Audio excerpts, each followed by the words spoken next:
Alrighty then, now we're done with the build, let's get on with the review. Now here's how it turned out actually. Now I'm not the best at posing these things, but man oh man, when I built this thing, I am quite surprised, honestly. First impressions, as I was building it, I am very much amazed on how they used most of the parts and how to make the joints and everything, how to make this thing move, and even how it looks, honestly. Like, if you go over here, like, sure, you see the yellow and then the red, even though it's supposed to be black, right? But if you're actually far away, because the yellow eyes like protrude, like it moves outward a little bit more than the red piece underneath it, it kind of makes a black dark effect that is actually very much color accurate to the anime, which is pretty good, as I would say. Now if you go over here, this V over here is actually a fully very nicely part separation, very nice part separation, as I would say, because like based on what I remember, the Universal Century model kit, this thing is just a sticker. The eyes are a sticker. Like, I know it's missing some details like the head camera up there and all that, but still though, for the price of this kit, the details, it's still there. Like the thrusters on the foot, the thrusters over here, the back. Here's a good quick glimpse of the back. Like, I know there are some nub marks. I'm not really the best at cleaning these nub marks, my bad. Like, yeah, if you actually clean them up as much, I can see like a main builder, like an actual builder can do this. Like, if you're not really, this is really meant for beginners, because like, it's all, you pluck them out on the runners, and then you're done. You finish the build. Build it, pluck them out of the runners, follow the instructions, and build it. That's it. Or the accessories, or its weaponry, as I would call it. Now, for this version that I got, I only get two specific main weapons, which are its main weapons, which is the beam shield, or the shield, or just the shield, and of course the beam rifle. Now, the beam rifle in the Universal Century, like HG high grade one, this flap moves, so like the high grade can hold it like in different positions, but at least they kept the moving sight going. Like, you know, it still moves and all that, which is really cool, as I would say. Pretty nice details, still have some lines there. The trigger part, like, you still can see the detail they put on this. Like, they put some great effort onto how, like, minimize the plastic, put on some stuff on it, like, still put minor detail, like, important details to the kit that will still make it really good. Same goes for the shield. The shield is always a basic build in my opinion, but like this shield is nice. This is sure, these holes like feel kind of toyish, but it's fine. But you look on the back over here, they still try to indeed put some detail on it, like some squares, like some mechanisms going on it. Even in the mobile suit itself, like if you go over here, like on the back, still mechanisms and like this part of the joints. Sure, it's like to block some ball joint, not really ball joint, like some stuff on it. Like they made some lines here to make it look more mechanized and all that. Like even here on the foot, which is very amazing in my opinion. So yeah. Now for this, the hands though, you can't remove it like you used to. So basically, all the weapons for this kit are just gonna be shoved in it. Like they had to minimize some plastic, you know, that's why for the price. But so it's just basically a snap fit. For the shield, you just you can pop it just like that only, or you can put it with the handle, which I recommend put in the handle and then put on the shield on the arm like so. And there you have the Rx-78 Gundam fully loaded with its armory. Now we also have these beam saber handles over here, which are of course for the Gundam's beam sabers.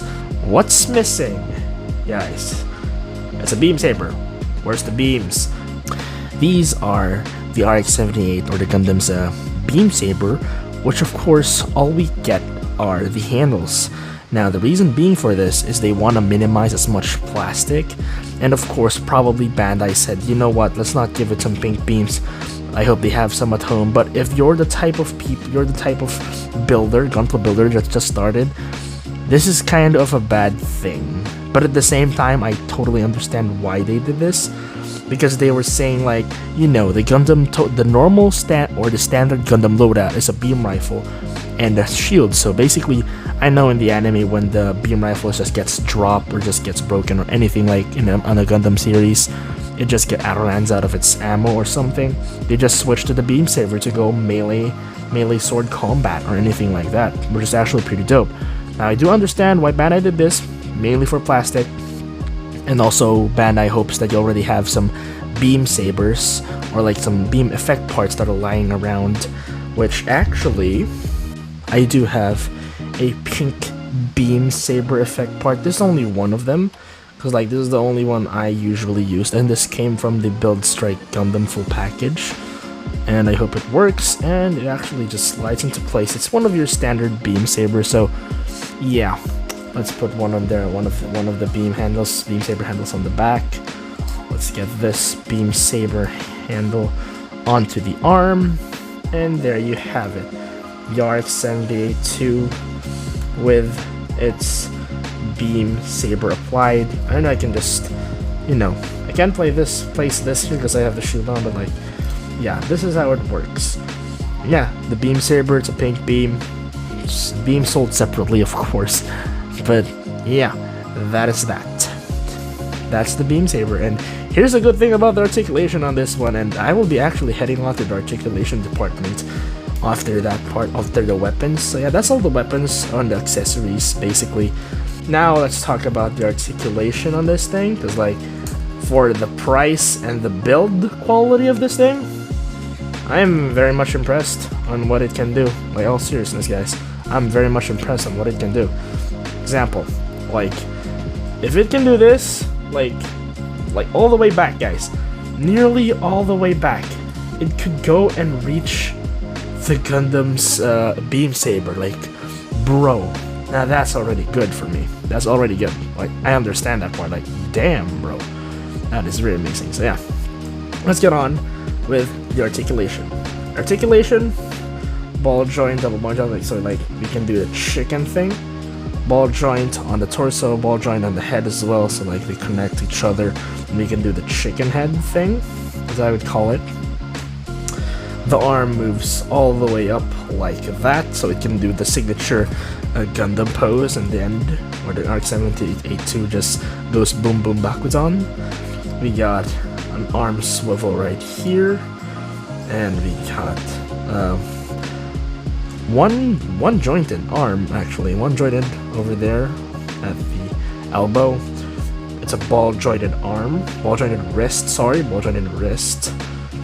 The shoulders are actually like just connected here on the thing, instead of the usual high grade where it's actually connected here, just connected to like this joint, like the main polycap, I guess I would call it, which is actually pretty interesting. Now for the ab crunch. Okay, it goes that far. For back, it can go all the way up like that. The side skirts move, it's a ball joint, but not that far. Oh, and sometimes they do indeed tend to fall off. I don't know why, but they do tend to fall off. The butt flap always stuck there. And this, by the way, this is kind of a weird mold, but like, I understand it, like, why do this? But mainly, I think the reason they just did this is for the purpose of an action-based peg. Seriously, guys, I understand that, but I'll let this slide. So this front flap for the skirts, actually, they do move, but like, I can't move them. I don't know why I can't move them. Anyways, the kick can go up that far, in my case at least, can go back that far. If you can go back that far, like, it's kind of weird, because usually these things go all the way up. Probably I did something wrong on my build, on my case, maybe. Not that good in building these, but yeah. Anyways, back to the articulation. It's, the spread, it sends it to like a ball and socket, like a ball joint. So, it doesn't really go out too much, because if it goes out too much, yeah. But I like the fact that they open this slot right here, if y'all can see that, so that it could do some max splits. Like, I'm serious. it could still do a decent split, a decently nice split, as I would call it. So yeah, remove the flaps. My goodness, this one specifically falls off on mine. I don't know why. Anyways, so yeah, the knee is double jointed about 180 degrees. This is a knee shoulder again. Knee joint, a knee armor, as I would call it. So it's a knee armor right there.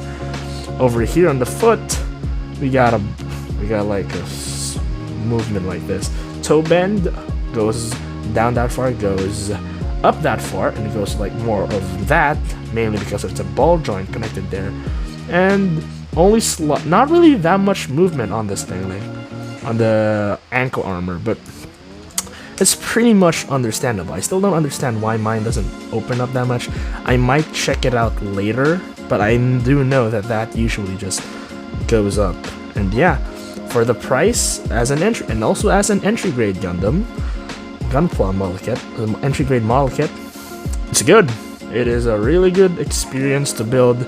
Very fun to build. A little bit, it's fun to build, but at the same time, it's kind of stressful in my end. Mainly because I'm trying to be delicate here, like I don't want to break anything, so I'm just trying to pop the parts off, even though it's recommended, until I eventually got used to popping or plucking all the parts out. You know what I mean? This is a really amazing kit. I really love it. I really love the design. I really love the engineering behind it, and like the amount of plastic they just used to make this kit possible is just amazing. I really like that fact. And yeah, I'm not really the best at posing these things, so my bad. So yeah, I think I'm going to end the review here, guys, and I gotta say, I'm impressed.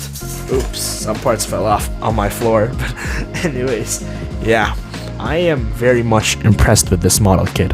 I really suggest it to the beginners out there.